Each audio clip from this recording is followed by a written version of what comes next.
In today's episode, I speak to Morgan Moore, who is a National Delivery Manager at Planet Youth. This was a great conversation. The reason it was a great conversation is back in 2018, I stumbled across a programme that was taking place in Iceland. I actually wrote a report about it called Icelandic Youth, and I and many other people, it turns out at the time, were kind of fascinated by the way in which Iceland had approached the problems that it had around drug and alcohol use amongst young people. And they did something very different. They had a really interesting programme that they rolled out across the country, and it had great success. And I remember writing about it thinking, this seems great. This is definitely something we should do here in the UK. And it turns out that there are people doing this in the UK, Planet Youth being one of those groups. Unfortunately, one of the few groups that are doing it in the UK. But it was great to hear from Morgan about what's gone on in Scotland. There is loads and loads that we can learn here. There is loads of things that we can apply in our practice to better protect and safeguard young people from problematic patterns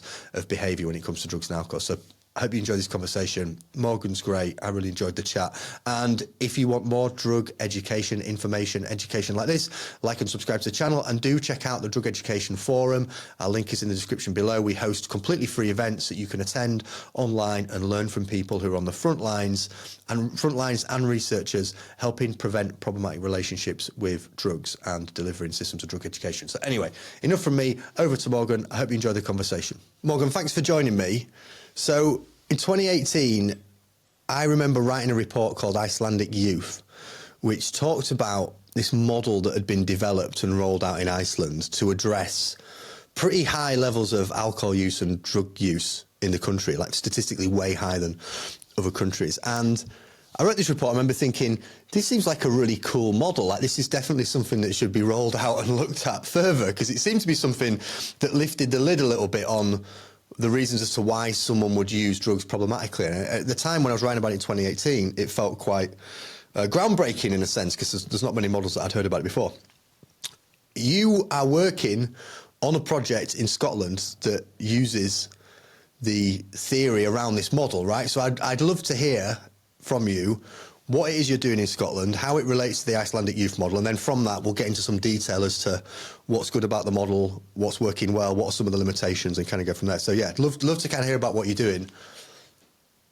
Yeah, great. Well, yeah, you've set me up perfectly there, because that's exactly what happened in Scotland as well. Around 2017, 2018, there was just this like flurry of news stuff. You were probably one of many people that were also kind of paying attention to what was happening in Iceland, and definitely they've had a bit of a journey. So in Iceland, way back in the early 90s, they had some of the highest level of drink and drug use in their teenagers across the whole of Europe. So they had a really cultural difficulty with drink and drugs in their youth, very much similar to what Scotland experiences now. We're probably at that higher end of things across Europe, but they did something about it. They really looked at prevention and looked at what they could do to shift the cultural, the norms, the what's popular amongst their young people.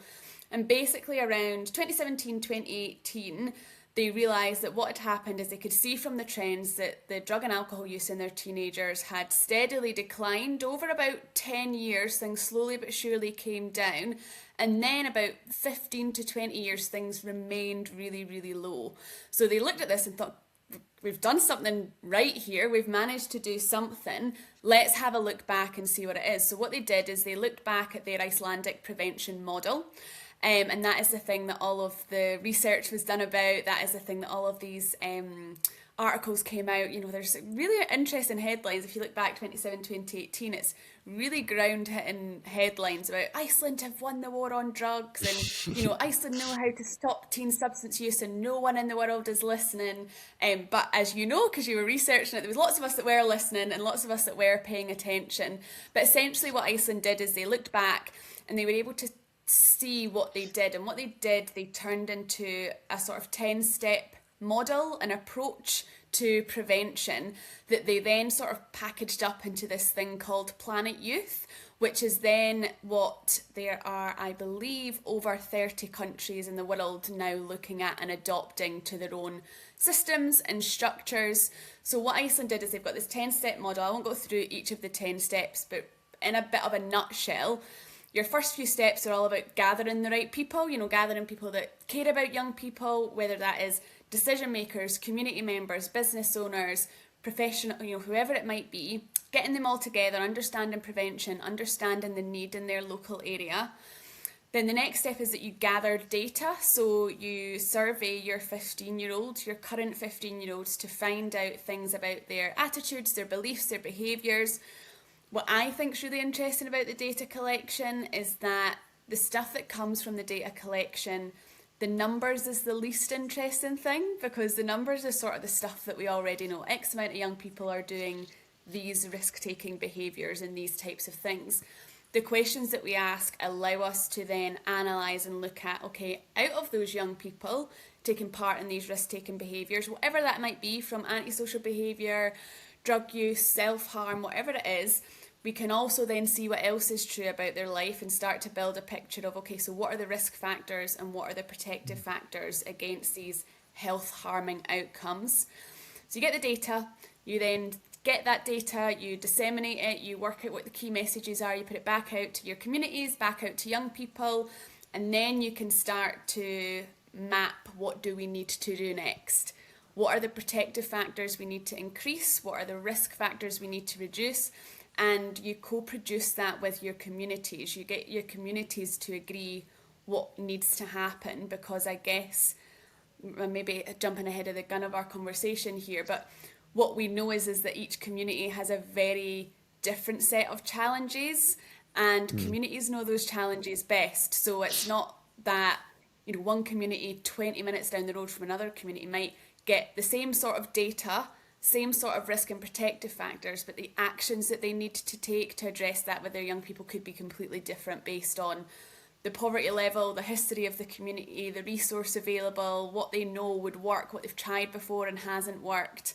So yeah, later on, it's sort of step 9, I think it is that the actual actions take place. And then step 10 is that you do it all over again. And you do it and you do it and you do it, because prevention very clearly has a start date but doesn't have an end date. There's not sort of a thing where you've completed prevention, tick, you've done it. Iceland are the same. They are still doing this. They still do the process. They still survey their kids. They still do the community engagement. They're not immune to some of the risks that are coming out. They saw a spike in vaping, for example, a few years ago. They saw a spike in vaping just the same as everywhere else did. Their kids were not immune to that new risk. But because they were doing this and they had this system, that sort of early warning system took place. They could see the spike, they could do the preventative actions required, and their numbers are now going down, where ours in Scotland continue to go up because we've not quite got the prevention cycle right yet. That's great. That's awesome. It's really good to hear that there's been that rollout. And I was clearly just on the fad of everybody else of writing about it. I do remember it was just this like big buzz of loads of people kind of writing about it. I remember Steve that I worked with. We love to think we're like the Nordic countries, don't we? We like to know what they're doing and like to try and think we're a kind of aligned. yeah, totally.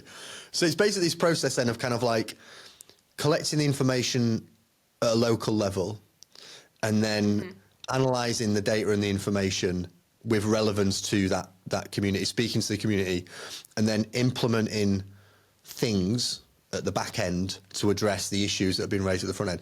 What I kind of want to move the conversation to is kind of like, what can we learn about this model? We'll go there, but before we kind of go into what does this model teach us, what does the success of this teach us about our communities, about young people, about drugs, about alcohol and relationships people have with them, could you just tell us some examples of some of the things that you find? So like what are some of the things that you found in Scotland that have come out of the research bit that you think are interesting?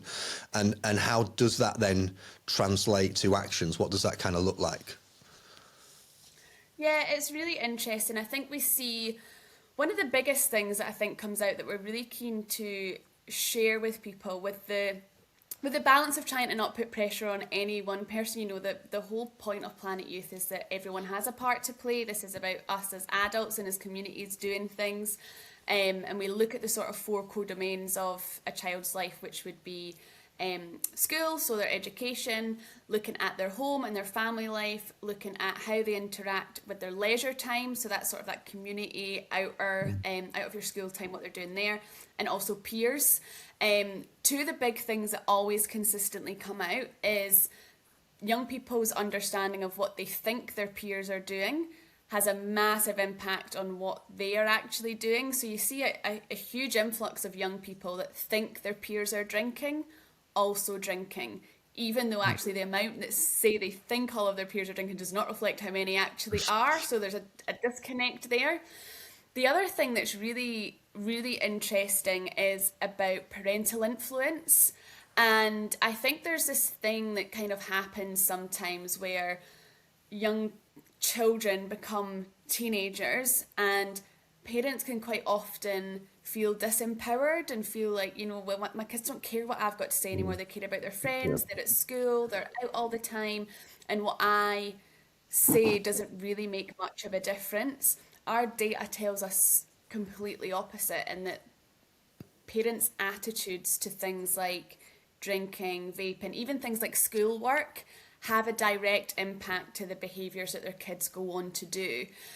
Which is really hopefully empowering and hopeful for parents, is that actually, your kids might not seem like they care what you're saying, but they really do. And some of those boundaries and some of the things that can be in place, like what time they're coming home at, knowing their kids, this is where I always get it wrong, knowing your kids' friends' parents is a huge protective factor. So things like that, how you exist within your community, how you exist within your neighbourhood, has a direct reflection on what kids are doing. And that is, not to say that parents aren't doing everything they can. Parents are really strapped, but recognising that actually your thoughts absolutely matter to your kids, and they're paying attention even if they're really trying to act like they're not. When I remember doing the research, and I guess the program, like the program seems, obviously have evolved since then, but a lot of it from memory seemed to be in Iceland around recognising that when school ends, there needs to be protective factors that are put in place to help a child find like a natural high. I remember in the research there was a lot of chat. I think it was like Professor Harvey Milkman talking about like natural highs, and we've got to kind of help kids find natural highs, and we've got to educate them about natural highs. Is that something that's translated into the? Is that still kind of a key fundamental part of the model? It's kind of, because I think you're making such a relevant point there that I saw year after year when I worked in treatment services, and that was the kids that were presenting with really problematic levels of behaviour, kids that were, getting arrested, going to the youth offending team, kids that were using drugs and alcohol really problematically. There was kind of like a lack of parental support and structure at home, or we would also know the parents. We were like, yeah, we know you. I mean, we wouldn't say this to the kid because it would be a huge breach of confidentiality, but we'd get a referral and be like, oh yeah, it's such and such's son.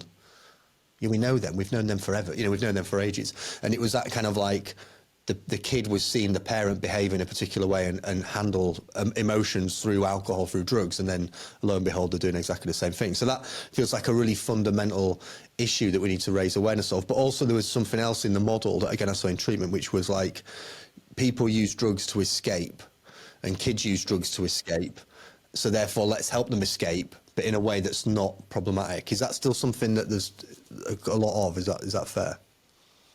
Definitely, and I think there's definitely something in terms of that sense of belonging. We talk a lot about how do we make kids feel like they belong, so that actually, when we look at kids and teenagers and young people's behaviour, quite often, you're absolutely right, they're making very rational decisions based on the situations that they're put in, because the way you feel a sense of belonging and like you matter and like you're a part of something, quite often if your option is about going out in the streets and having a drink and taking drugs, then that's where you're getting that sense of belonging. So that's where, exactly what you're saying, that getting a sense of natural highs, where is it that you're getting real highs? You can do healthy risk taking. Kids are primed to take risks, so of course they're going to do those things. How do we make it so that the risks that they're taking are safe risks, they are risks that they get natural highs from, and they are risks that are part of gathering that sense of belonging? And how do we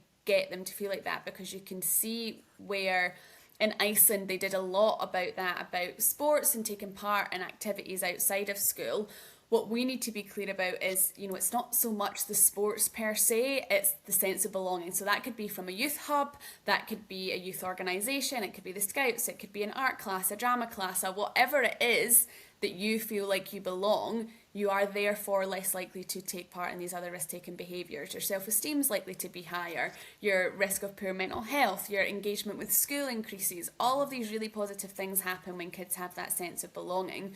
But that's quite often the first things that get cut. They are the things that are not as available. And one of the things, again, that I think is really important about the data and how we look at those things is it's not about just blindly sharing more activities and doing more stuff to kids and saying, well, if they're just doing things 24/7, then they'll not do drugs, or they'll feel great about things. Because the bigger part of it goes back to the adult role model, actually. Yeah. Because there are some activities that might actually encourage more drinking from a younger age, depending on what that activity is. Or if your role models are volunteers that have not been trained about the fact that they are a role model and what they're doing matter. I'm not going to name names and I'm not going to say certain things, but in one of our areas, one of the things that came out when they took the data out to the community and the parents and some of the professionals were coming back and saying, well, actually, we know that the volunteers that lead that activity are always vaping all the time. So actually, if Right, kids yeah. are then going to that activity, seeing the adults vaping and thinking that that's okay, then that's where the issue is. So some of the actions can be less about doing stuff to kids. I think we really need to move away from that. We need to stop looking at how do we fix our kids. Our kids are doing absolutely rational things based off of the environments that there is. How can we fix their environments? And their environments are made up of adults, adult role models, adult professionals, adult systems, adult cultures. So one of the actions in one of those areas was about training volunteers and about building them up as role models and getting them to understand the power that they have to influence young people in their behaviour. So some people might not see volunteer training as drugs prevention, but it absolutely is when we're looking at shifting culture, shifting norms, shifting how a community is functioning. Yeah, that's great. That feels really important. And I kind of feel like when it comes to drugs education and preventing harm, there's kind of like two tools at your disposal. One is information that reduces the chance of someone having an adverse experience should they choose to do something. So it's kind of like we're aiming for the group of people that are using recreationally, and we're also aiming for a group of people who may be using problematically, but it's just useful information for them. And that information is really important. But what that's not going to do is prevent a problematic relationship. It's going to prevent a problematic incident, or it's going to reduce the chance of a problematic incident. But it's not like, oh, now we've told these kids about the dangers of alcohol, these kids aren't going to have a problem with alcohol. It's like, no, they're more likely now they've got some information to maybe have a safer relationship, but it's not going to prevent problematic patterns of behaviour. And I think you're right that, well, yeah, it's not even a thing. It's just you're spot on that if you want to prevent problematic relationships, then you have to look beyond the kid and go like, well, what's their day like? What happens when they finish And looking at the school? Like, where are they going? Yeah. And it goes back to that we talk a lot about how Planet Youth is real, true upstream prevention. And the whole idea of the upstream is let's just stop pulling kids out the river. Let's see why on earth are they falling in the first place, and let's do something about why they're falling in. And it's that way where, upstream prevention is important, but midstream and downstream prevention is still important. So that harm reduction, drugs education, those things are so required and so necessary. They're probably not going to stop people from falling in. They help them pull out, they help them get out of the water. They might make that journey down the stream a wee bit easier, but they are still in the river. They are still in the stream. So if we're looking at the upstream prevention, it's about why are they falling in and how can we prevent them from ever falling in and ever needing harm reduction. And I think there's something about the length and breadth of our hope for our young people. I think quite often our hope goes to, that there's enough interventions and enough rehabilitation centres and enough, things that we can do.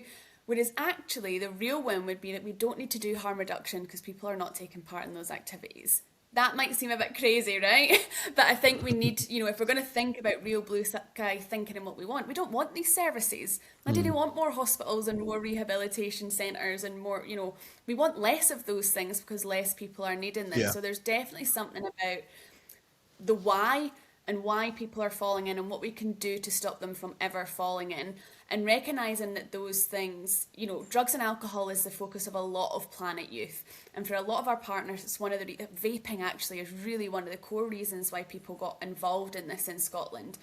But ultimately, any positive outcome that you want for a young person, you will get via Planet Youth, because anything that you are doing upstream to prevent them falling in, whether your goal is to prevent drug and alcohol use, whether it is to prevent self-harm and suicide, whether it's to prevent antisocial behaviour, whether it's whatever it is, the actions are probably the same and they are going to support all of those positive outcomes coming down the future. So it feels really holistic and really whole, and really, it doesn't really matter why or what the outcome is. Like, the input of drugs, drink, alcohol, whatever it might be, kind of doesn't matter, because you focus on promoting protective factors, and those protective factors are true for a whole host of things. So yeah, everyone's really got a stake in this game, I think. Yeah. Yeah, that sort of holistic way of thinking about it feels really good as well. Another challenge I found when I worked in treatment services was that, like, you would get these really problematic cases, really challenging kids to engage with, and adults, but obviously this conversation is more focused around young people.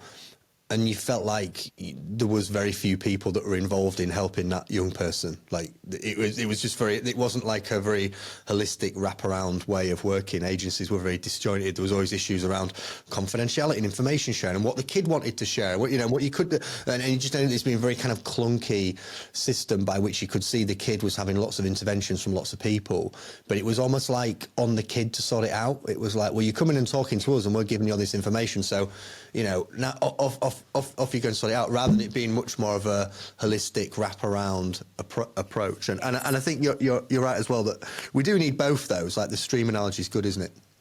Yeah. You know, you want to be constantly helping people get out of the river, particularly as they get older. And we know that as kids develop problematic relationships with drugs and alcohol older, then it becomes more likely that they'll take that into adulthood and it'll be more problematic. So you want to keep those interventions going, but, you know, surely the goal is to help to stop it happening in the first place and just prevent all that, you know, all those challenges, all those things that young people experience. I guess the difficulty, you know, yeah. you Sorry. definitely need all of them. I think it goes back to that thing of, we're used to fixing kids, and I think we feel really comfortable there, because, I mean, let's have a frank conversation about it. That's where the money is. You know, how many kids have you saved? How many families have you saved? Give us the numbers of people that you have saved. Currently, our systems are not funding. How many people have you ever prevented from ever needing saved? You know, because there's not a tangible thing. When we do prevention right, nothing happens. And that's really hard to fund.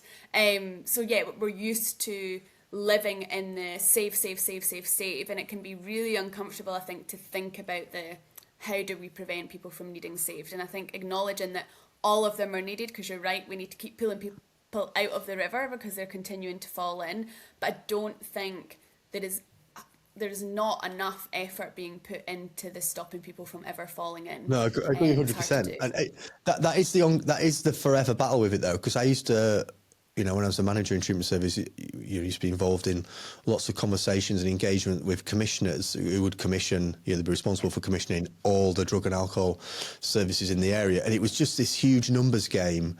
And I remember going into schools and stuff. So, you know, my team would, as much as we could, be speaking to young people, doing preventative work and just doing like awareness raising and all these kind of like upstream activities. But it was so hard to quantify outcomes with commissioners, and it almost like the commissioner vibe was kind of be like, it just has to be a bit like, oh, just trust me. You know what I mean? Just trust me, because you're not going to see an outcome. You know, you're not going to see an outcome for like 8 years. You know, if you're there in a you know. How are we measuring belonging these days? You know, how are we measuring how much you feel like you belong? Like, it's really hard to do. Yeah. But we know it works though. Like, it's very frustrating, because we know from like long-term research. Forget that word. Long-term research that these, you know. And even from just sort of like applying basic psychology and criminology, like, we know that problematic relationships with drugs and alcohol or anything, any behavioural problem, is not just as simple as the kid tried it and now they're addicted, or the kid did this once and now they can't stop doing it. There are deeper structural issues going on that young person needs help with. But I guess what I'd like to know a bit more about is like, is there a challenge there with funding some of these initiatives and ideas? And because I know from the work that I've done here in England that there is so little money. You know, you talk about the importance of sort of like after school activities, you know, youth centres, and obviously some of that almost becomes like a bit of a demographic point, that like if the parents have enough money, then the kid can be there and do every club under the sun and they'd be driven around and have all this great stuff. But for a lot of the kids that I would work with who would find themselves in treatment services or needing help, they didn't have that privilege, that ability for the parents to just get them involved in all the activities. So they would often find themselves kind of with very little to do. So how do you implement some of those strategies? Is the funding there to do that? Is it a case of working with other agencies to make some things happen? How do you do that sort of back end of the process? Yeah, I guess there's a couple of different things, and I think ultimately we know it's hard and we know it's a challenge. I think there are a few different things. I think going back to one of the things that you said there about, you know, we know that this works. I think it's true for Planet Youth. Each independent component of Planet Youth is not new to Scotland. You know, we know this stuff works. We know that data works. We know that being data informed works. We know that being community led works. We know that all of the individual parts of it work. This is about how it's packaged together and pulled together. In terms of when you get to the action point and what your action, I think it's really interesting because a lot of our actions and what we're realising aren't often, there is lots of fundable things that would be brilliant and helpful and amazing, but before we even get there, there are lots of things that are about our attitudes, our beliefs, our mindsets that are things that need to change first, and quite often those things don't require money.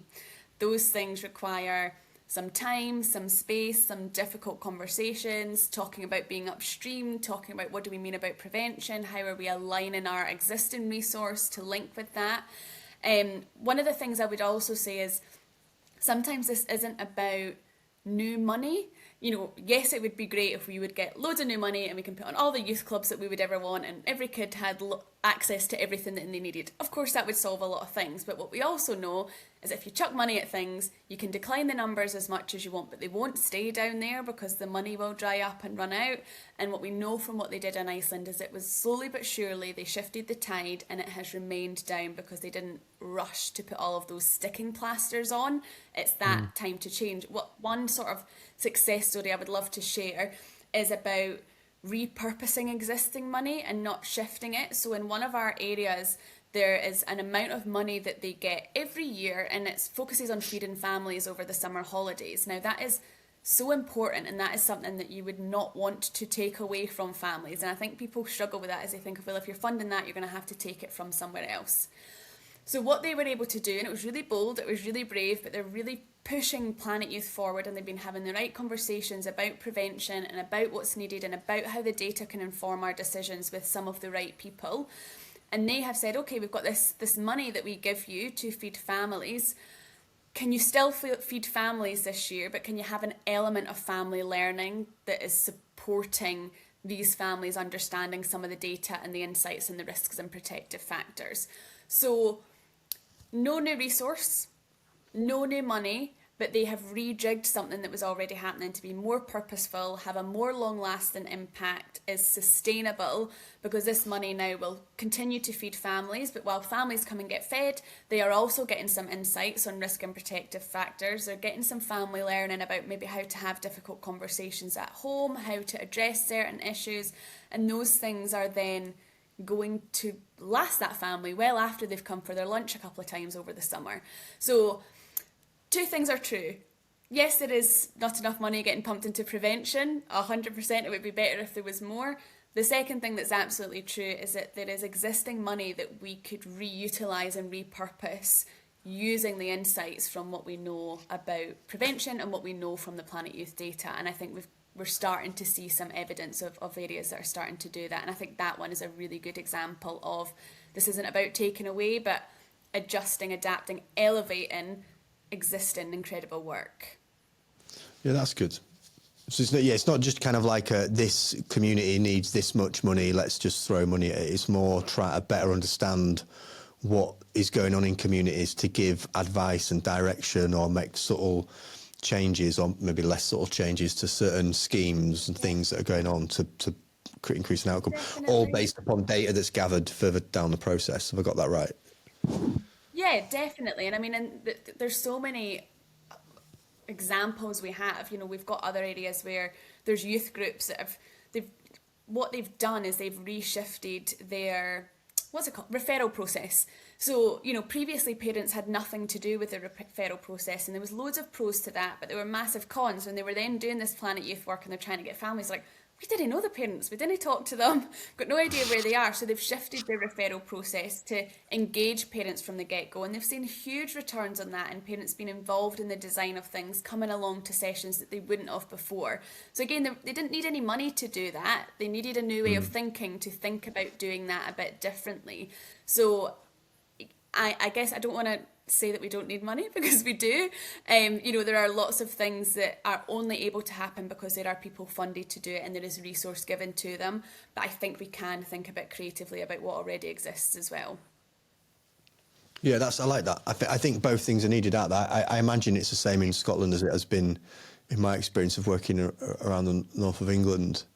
Is that it's just such a battle to get well commissioned activities. It's particularly for disadvantaged groups who are kind of seen as a bit of a pain in the arse, really. You know, they're kind of like a challenging group to Particularly raise for funding for. anything long term.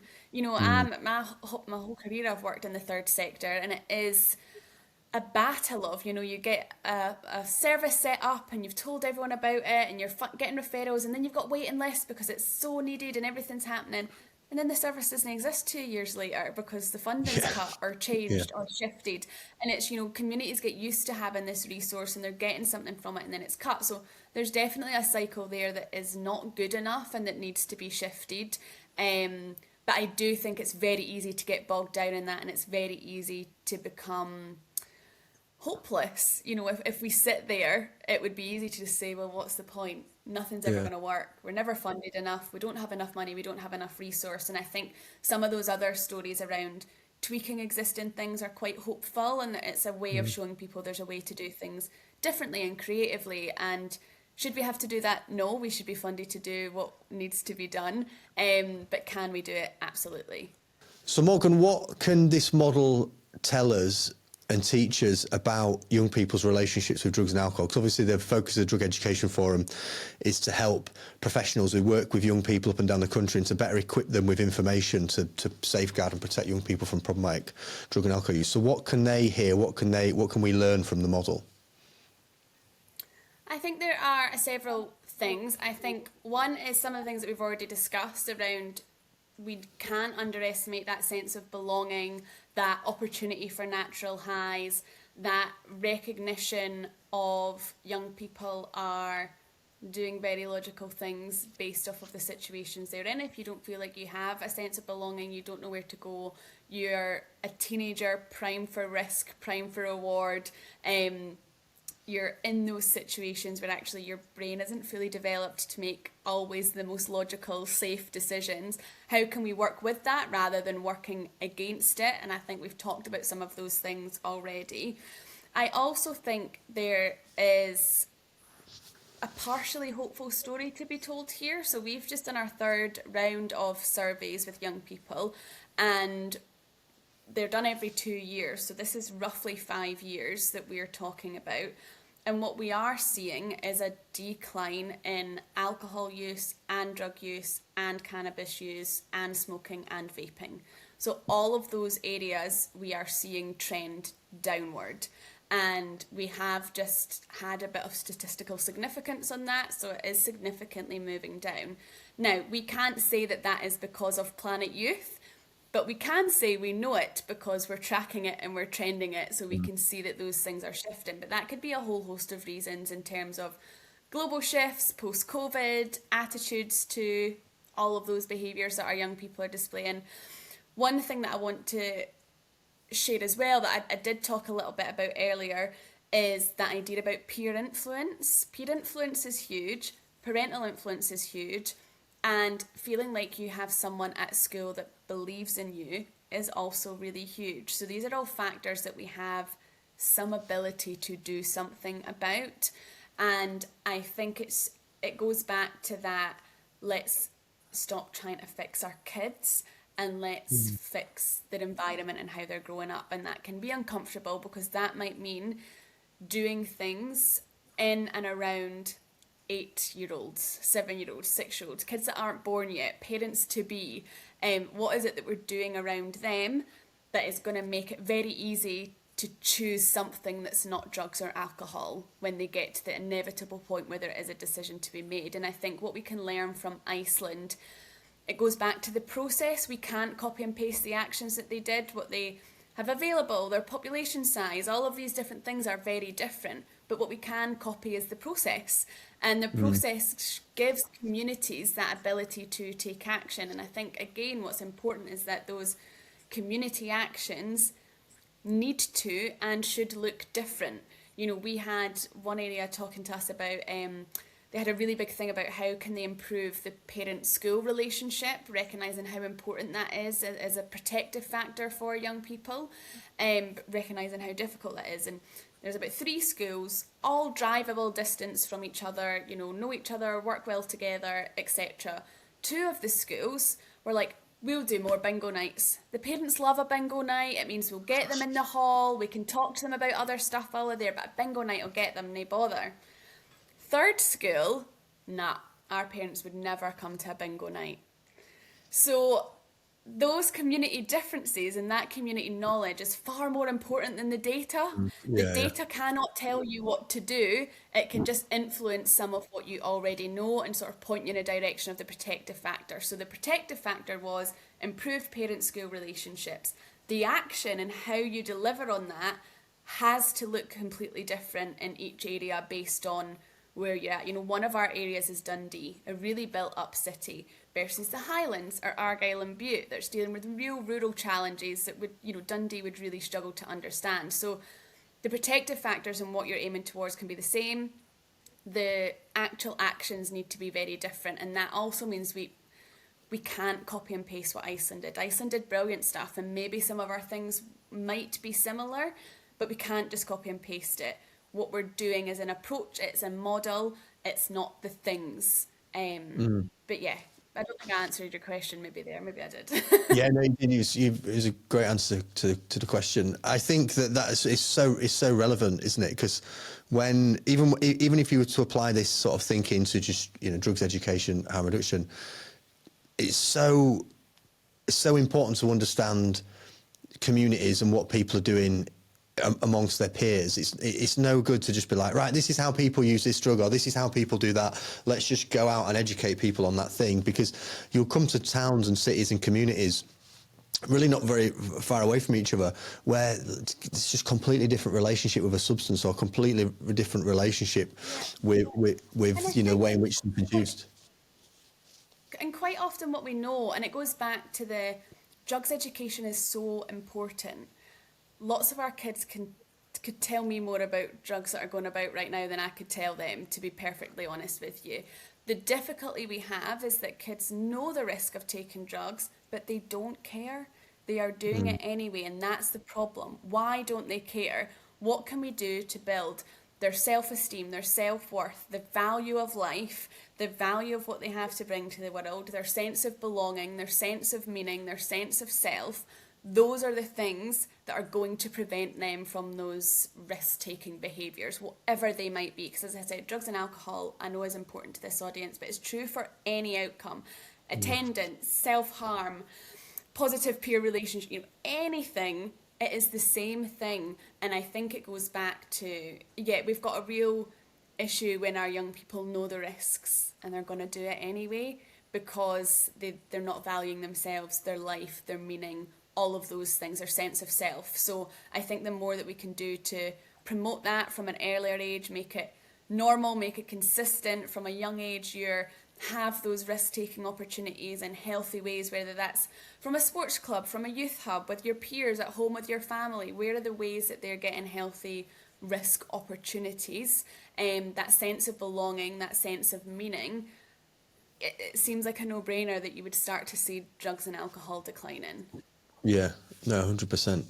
This sounds such a great program. I'm really, really glad that it exists, that it's not just something that Iceland randomly did and then it stopped there. Is it something that's across the UK? Are there organisations working on? Is it just Scotland? Does anything? Not that we're aware of. no, not that we're aware of. We do have some friends over in Ireland that are delivering on this in different ways. We also know that, across the globe there are countries doing this. In Scotland, what we've done is we were really lucky to have some backing from Scottish Government, and they did fund a 2-year pilot that's been extended over this year to continue our learning and evaluation of what's working and what's not working. So in Scotland we have 6 local authority areas that are currently delivering on Planet Youth and going through that model and going through that approach. We've had an evaluation done of that, and that evaluation was really clear on the next steps being about focusing on how do we make this more aligned to our Scottish context, our Scottish policy, really focused on massive key learnings about the need for strategic buy-in, the need for the systemic changes to come alongside the community changes, the need for us to, Scotlandify Planet Youth and what that looks like, and how do we move towards a Scottish prevention model that has that same impact that Iceland had. It sounds so important for that to be rolled out elsewhere. If people are listening to this and they're not in Scotland, is it worth anyone getting in touch? Is there anything you can do as an organisation to kind of help others engage with the model? You know, how do you kind of engage with partners and other people in the third sector? Yeah, definitely. We're having conversations. We have had some conversations with people down south. We have had conversations with some UK government friends who were really interested in what was happening. I don't know where that's going or what they're thinking about it, but they did get in touch and they were keen to talk about it. So we're really interested to talk to anyone, share our learning, whether it's that people want to adopt Planet Youth or whether they just want to have bigger, better conversations about upstream prevention. We're really open to having a conversation with anyone. We have a website, planetyouth.scot. The information about the evaluation, what came from it is all on there. Some of the data is up there. Plenty of information there about how to get in touch as well. And in March, we are hosting a conference in Glasgow, which is really looking at, it's a conference, but it's really about everyone coming along to do a bit of work to support us and what needs to happen next. It's not going to be a talking at you conference. It's going to be a very action-focused conference around how can we build on the learning, what needs to happen next to build a Scottish prevention model. So really open for anyone who wants to join us there. But definitely have a conversation, whether it's that people are thinking about Planet Youth as it is, whether you just want to hear about some of the learning and what's happened. Ultimately, we don't ever know what's going to happen next, but we know we have learning that we can share. If you're trying to boost prevention, you're trying to move towards doing things upstream, I feel very confident that there are things that we could share that might help shape whatever that looks like for whoever's taking it forward. That's ace. I'm really glad that you exist and I'm working on this programme as an organisation. It sounds ace, and all my experience tells me, and I'm sure experience of colleagues and people that are watching tells me that you're absolutely on the right track for reducing people's problematic relationships with all kinds of things. We're not just talking about drugs and alcohol. We're talking about people, young people living good, healthy lives and giving them the best shot when they reach adulthood. So I think it's really, really important. And all the things that you mentioned, I'll put in a description below so people can check out and get in touch and learn more. But yeah, Morgan, really appreciate you chatting to me about the model. It's kind of a weird flashback to 2018. I'm kind of glad I've closed the loop a little bit and learnt more about what's going on. It's sad that it's not rolled out everywhere and that there isn't there's loads of people across the UK. But yeah, maybe we'll get there. Not yet. No, thank you so much. And yeah, I could talk about this all day. So there'll be loads of things that I've not said. There's lots of things to share. So really keen to keep the conversation going. Ace, yeah, and you can always come back on any time. You've got updates or data and stuff you want to share, you can jump back on. So yeah, appreciate you. Thanks so much for watching today's show. Please like and subscribe to the channel. As I mentioned at the beginning of the video, check out all Morgan's details. Links are in the description, and check out the Drug Education Forum. Please attend one of our events. It's completely free, and I guarantee we get some great speakers and some really good networking. So thanks so much for watching, and I will see you next time.